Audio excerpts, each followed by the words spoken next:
Hello, and welcome back to another Lower Decks review, the final Lower Decks room for review for probably about a year or so.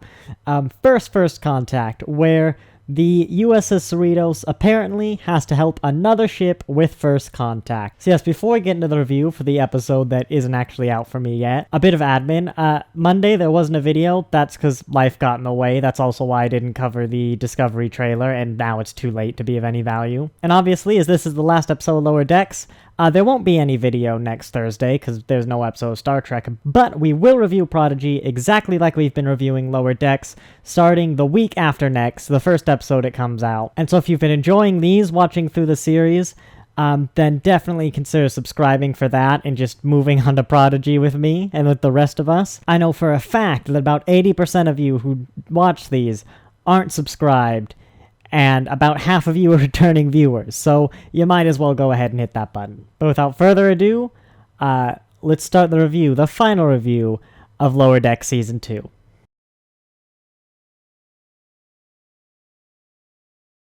Wow. All my normal plans for the reaction, crumple them in a ball, throw them out. That ending. I had this little spiel, the intro bit was going to be, and that, Mr. Kurtzman, is how you do tension, a finale. But no, that Mike McMahon made a finale that beat the first episode and then blew it out of the water with a cliffhanger. And now I fixed the audio.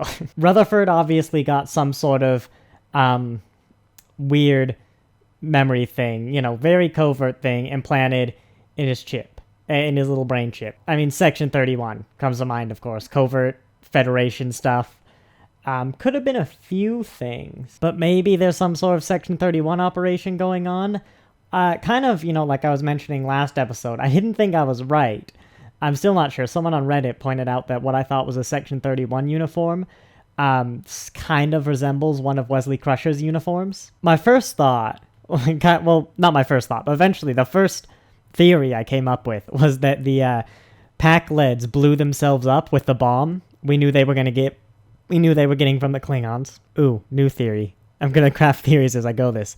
But that doesn't explain the Rutherford thing. Like, maybe there are two different things happening here. Like the Pakled Planet being destroyed, and then the Rutherford implant thing going on. But that feels a bit weird. The theory I just came up with, as I was talking before, is almost a complete theory, right?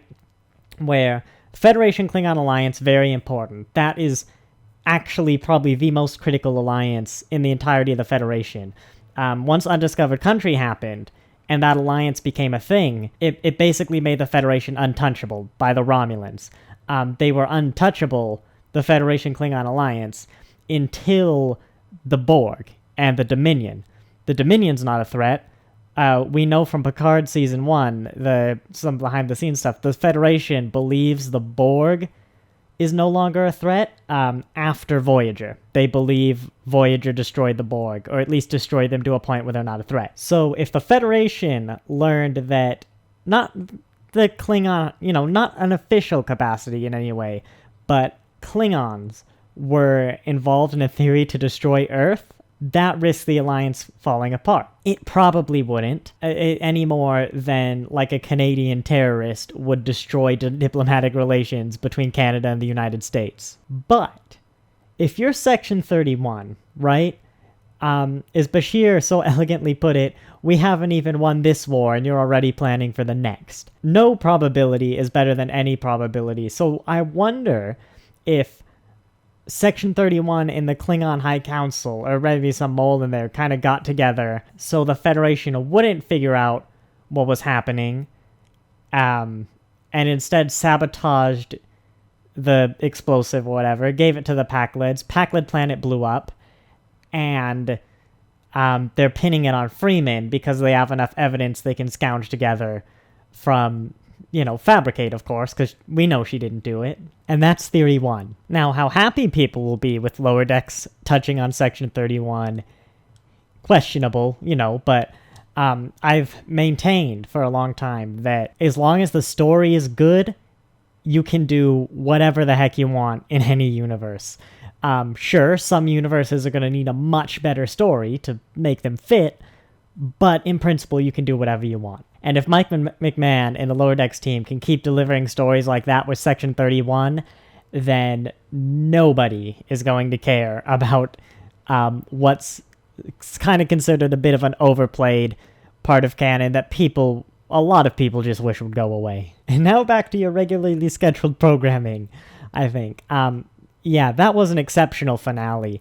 It was a bit slow to get going, I think. This was a 29-minute episode, and I almost feel you could have cut back on those opening 5 or so minutes, or at least made them much shorter. But I think it was around the moment Rutherford checked the list of medical personnel and Tindy wasn't on the list that it ramped up, and it did that full-on gear. Where season 1 finale, that was right away. I think the cold open was the destruction of I want to say Rubicon. I'm not sure that's right. But the destruction of the other California class. This episode spent 5 minutes dawdling and then destroyed the Rubicon. The USS Rubidoux. Good enough. I kind of thought, though, from the opening that it was sort of it was very much the obvious sitcom setup of these characters have heard obviously part of a conversation taken out of context and have completely misinterpreted it. And then, of course, again with Tindy, and I was afraid that it was kind of going to be that. I wouldn't put it past Lower Decks to throw out Freeman. I guess they kind of have just thrown out Freeman, at least temporarily. I didn't think they were going to get rid of Tindy, but theoretically possible. I think it was a brilliant move to have Rutherford figure out Tindy is not on the list of medical personnel, because that was the moment where I'm like, oh, if it was a misunderstanding, it was not she's still in medical. It was no, she might actually leave. Thinking about it, it's a bit weird in retrospect that Dr. Tian would say, let's face it, she's just not cut out for medical, when in actuality, she's massively overqualified for medical. But they also did something pretty smart where they had Freeman confirm fairly early on that I actually am leaving the Cerritos. I actually am getting a transfer. Now, of course, you got the ship, which, by the way, kudos for me for recognizing last episode where it was the simulation of stealing the Cerritos from Space Dock. I pointed out that was not an Excelsior class, and it looked like an entirely new class. It was this class. Not quite an amalgamation of Enterprises, but pretty close. So, go me. But so many great things about this episode. I love the interior of the other ship, whose name I told myself I would not forget. We finally saw Cetacean Ops. However many years in the making. Funny story about that I can get thumbnail-wise in when we do our little scene-by-scene analysis. But yeah, really, it was just stakes that meant something in a way I haven't felt. I'd say since the season 1 finale of Lower Decks, but this surpassed it. I'm not even sure what it would have been. Probably something in Enterprise, but maybe even Voyager, but nailed it. Part of a season finale, we kind of know they're not going to kill off a character, but Lower Decks, as I've said, has managed to build up a reputation where I'm like, some of them they might. Or, especially with Rutherford might be as Wemery, they might, in last season, they might do something serious to a character. They've also appeased my why aren't these characters being promoted by promoting Tendi and almost distracting me and everyone else. Boimler had a death fake out. Mariner has taken the huge step as a person, almost removing the bad side of her, because this felt another at the beginning of an episode of Mariner is either the best friend in the universe or an awful person, and no middle ground. And with her kind of spilling the beans about Freeman and stuff, it felt like this was going to be a Mariner's the worst person in the world kind of episode, but she wasn't, because she finally learned, this stuff isn't okay. And we even had things like, it felt even like Jennifer was getting development, and it was beautiful. I will never understand why the Lower Decks team is not being put in charge of more of Lower Decks, because they are so far above and beyond any other team that we have seen writing in the modern age so far. It's not even close. Beyond that, their average is above some of even the classic writers. Deep Space Nine could really go toe-to-toe with him, but I don't think I've had as much confidence in a writing staff in Star Trek since Deep Space Nine, which I've said before is one of 2 shows which I consider to be perfect. I think this is such a dense episode that really I'm just going to start the scene-by-scene analysis and organize my thoughts there, because there's just so much. Here's a minor thing. I did notice, well, I'm pretty sure is an Akira class heavily modified. If someone knows what that is and wouldn't mind letting me know in the comments, that would be great, but we had a lot of great ships this episode. Eagle Moss, please get over your allergies to the animated canon, because these are some of the best ships we've seen in modern Star Trek. I don't know why, but I haven't been able to speak for the entirety of trying to record these videos today. But just look at that hallway. That's Earth Space Dock, actually, I'm pretty sure. But just the beautiful Nemesis-style colors and architecture and carpeting. It's just beautiful. I will bring it up here at the beginning that I found Rutherford's problem a little bit weird. They didn't explore it much, but great. God, what's the word? I don't even think of the word. But like a real life moment of we had triple backups of all his memories of Tendi. And it was the moment of, if you can't make any new memories, what's the point of remembering the old ones? But as someone who has triple backups of all of these YouTube videos, triple backups of DVDs, so Doctor Who and Star Trek, if you count the DVDs themselves, and double backups of plenty of other things, I wonder why you don't just delete one of the sets of backups when you run out of space, because that's what I'm going to do. When my 10 terabyte drives run out of space, is I'll just go down to double backups. Sure, it only delays the problem, but this is a moment where delaying a problem is a win, and then you can sit down and think about it later. It also kind of makes me what's up with his other eye, because, I can see the camera right now. It's, maybe not ideal, but I can see just fine. Everybody's reactions to learning Freeman was leaving and she didn't tell them, beautiful, amazing, and totally in character. I loved Shax especially. He had loads of great moments. I don't know if this scene was one. I think it was later on. But where it's like, if I wasn't so spiritually devoted, I would flip out or whatever, which is just brilliant. But no one beats Billups's just sudden constant swearing. Yeah, the Lower Decks understands its characters. It knows how they behave. It knows how they act. I can't speak today. Why can't I speak? Even down to Mariner's awful, but accurate. Just smugness around the situation. I thought this episode was kind of be Mariner manipulating the crew to get Freeman disqualified for the promotion, but I'm very glad it wasn't. Yeah, so it was right about here, 6.5 minutes in, where it started making good decisions. It went, no, Freeman is actually leaving, and then the very next scene is, no, Tendi is actually not on the medical database, and it lets you see it. It lets you see that he kind of scrolls back by about where her name would be in the database. I mean, I'll just check it now. Yeah, I thought so. They only gave it one TEN name, so you can very clearly and obviously see that Tendi is not on the list, and it's not just these random alerts blocking it. Something's actually happened, just like how I appear to be so much more orange than the last time I turned my back. What the heck? We've just forgotten what white is. Okay, moving on. And can we appreciate the constant little self-referential jokes that if you hadn't seen Star Trek, you wouldn't really register our self-referential jokes. Even if you had, you probably wouldn't. Like tripping over the steps on the bridge. A lot of these are things I hadn't even considered before. But yeah, that'd be a major problem. People probably complain about it all the time. I mean, lack of seatbelts. People are being thrown around so much. Tendi's like Jadzia Dax, and then Tiana was like, what? No, I don't know who that is. Who the heck is that? No, Spock. I'm just, I'm not going to talk about little details, because if we were, we'd be here for 5 hours.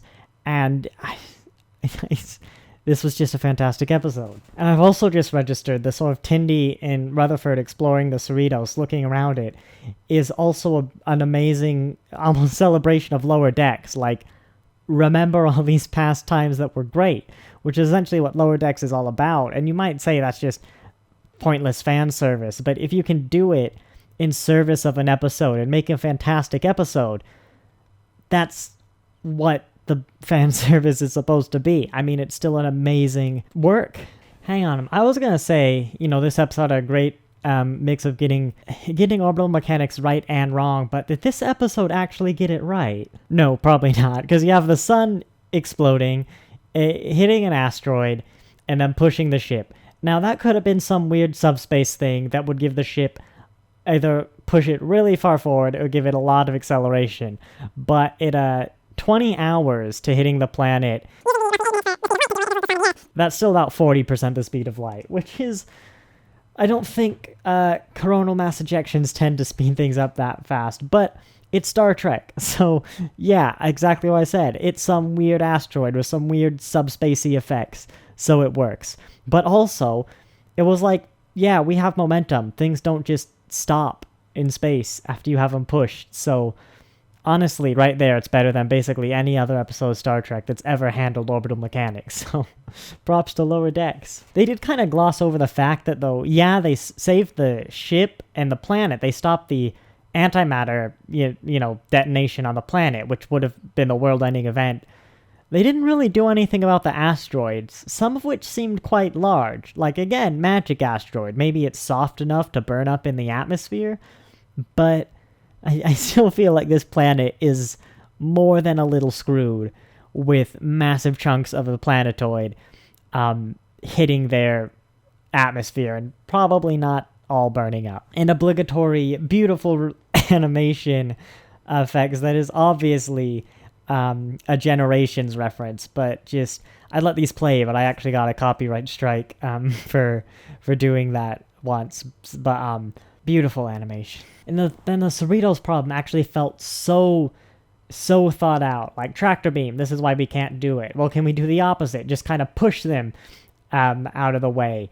And it was like, no, any sort of energy beam, we're also disabled. I mean, that's sort of a catch-all example as well, which is brilliant from a writing perspective. Because it's like, whatever you can think of, if it provides energy, it's not going to work. Which...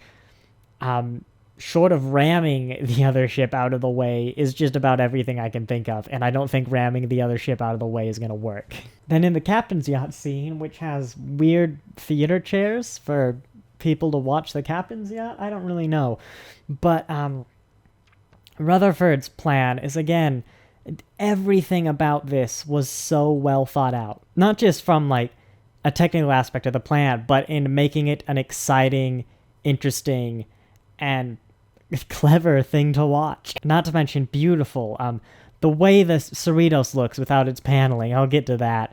The fact that you're removing the front of the bridge, so it's just like exposing it to space and piloting it manually, just looking out the bridge and having Ransom just like eyeball it and move it. The whole thing was tense. It was brilliant.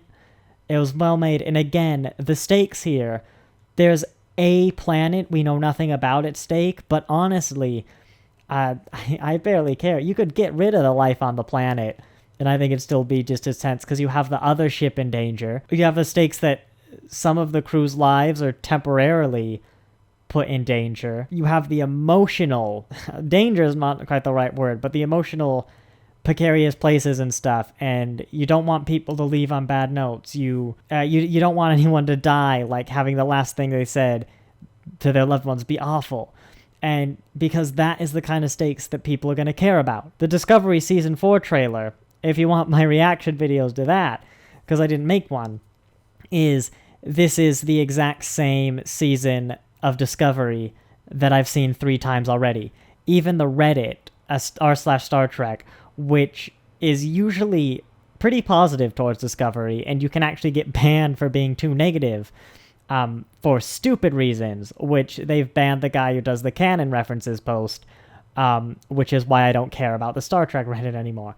They hated that trailer for that reason, and also the Ferengi who's been through a fire, but mostly that reason. I mean, just go down to Mike McMahon and ask him how you do stakes, because he gets it, and the general public seems to get it. So many people who actually in the entertainment media don't. I've had great talks with my uncle about it, about why, which are so beyond the scope of this video. But if you really want to deep dive into that, let me know, because I will make it one of the monthly videos. I kind of want to anyway. If you're interested in my take on that, let me know, because we're such a small channel. If one of you suggests it, it is going to happen. And I try not to break my praise of Lower Decks a criticism of the other shows, but sometimes Lower Decks is just so good next to some of the most basic failings in the other shows that it just has to become that. Can we just appreciate the thought and the detail that went into doing this? Like, this animation with just all the nacelle bits popping off, all the hull slowly becoming unveiled. I mean, I get why they redid the Cerritos as a CGI model for this season, and, you know, bumped up the detail a little bit, but it's just gorgeous. I don't even have my model of the Cerritos, and I want my model of the stripped Cerritos. And the scale, you probably can't see it, but you can see people, like, scattered all down the, I don't actually know what you'd call this bit. It's not a secondary hull, but a little deflector bit. And it's just beautiful. Beautifully well done. I almost think this is actually the first Star Trek since Enterprise to make the hero ship a character, because that was always a huge part of every Star Trek through Enterprise. Maybe potentially the JJ stuff as well, that the Enterprise or Voyager, Deep Space Nine has to find, the hero ship was a character in the show. And it was written as a character, it was developed like any other character, and that's always been an important part of Star Trek. Especially with the California class being the sort of underdog second contact ship, they've done such a good job characterizing and developing the character of the USS Cerritos that it's just always amazing to see it well developed or anything like this happening to it, because I care about it just as much as I do, if not more, any of the characters in the show. It's that true Trek aspect that all of these ships have, except maybe that one, that just made Star Trek so great. Don't worry, Enterprise B, I still love you. God, just seeing all the panels, though, go away, blow away, go away, float away, that's the verb. There she is, one last time. I'll stop gushing over her now. No, I won't. That's just, look at, gorgeous. Okay, I've rewatched this scene, the Section 31 scene, the surgery scene, we'll call it.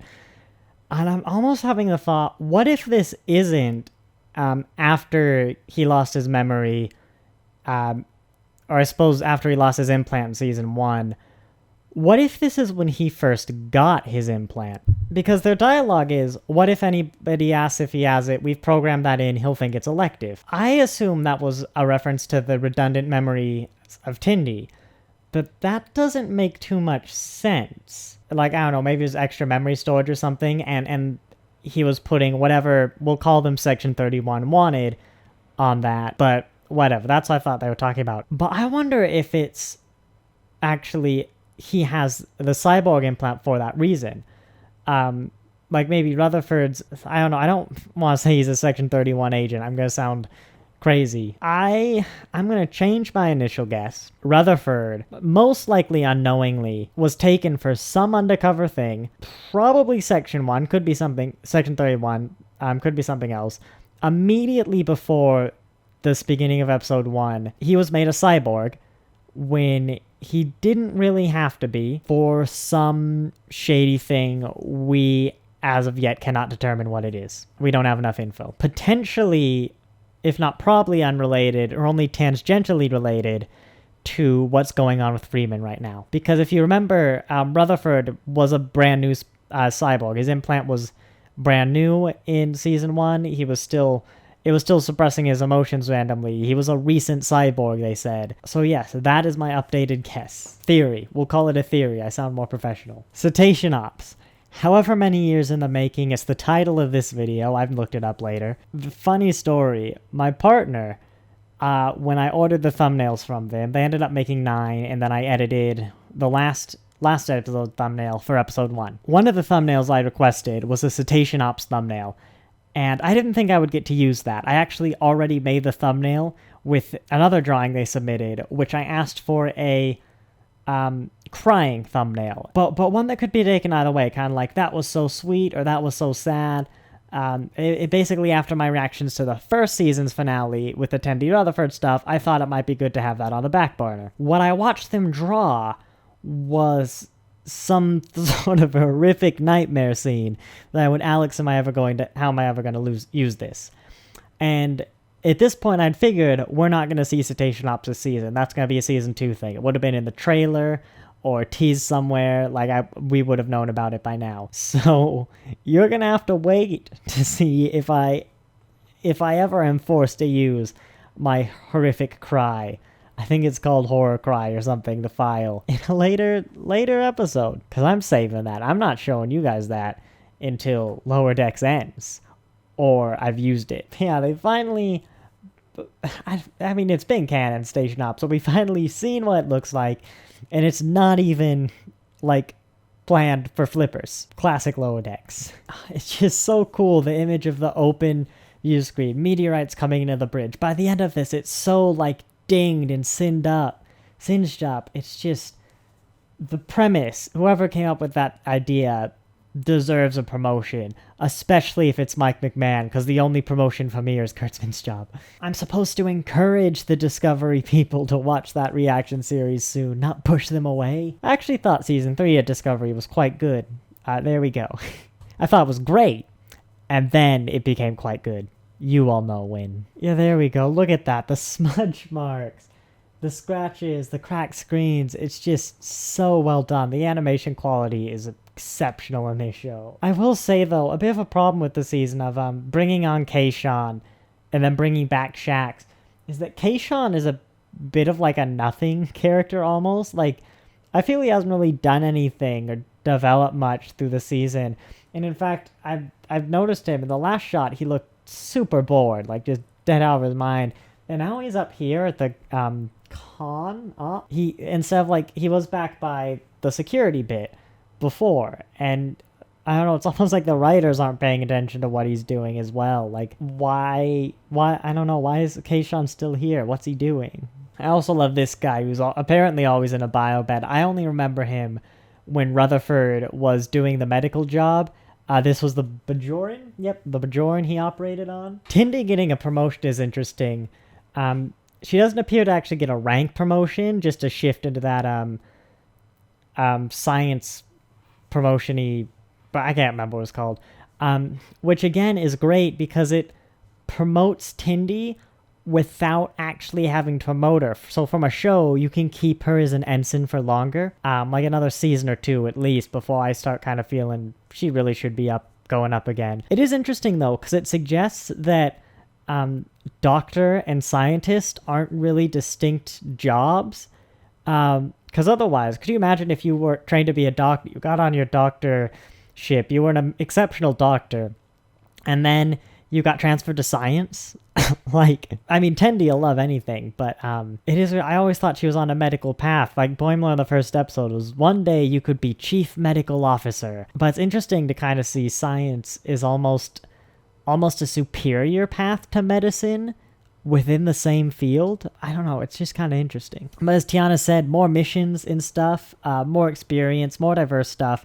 I almost wonder if it's in part the writers maybe running out of ways to get, or really struggling to find ways to get Tindy involved and finding excuses, because she's just a medical officer.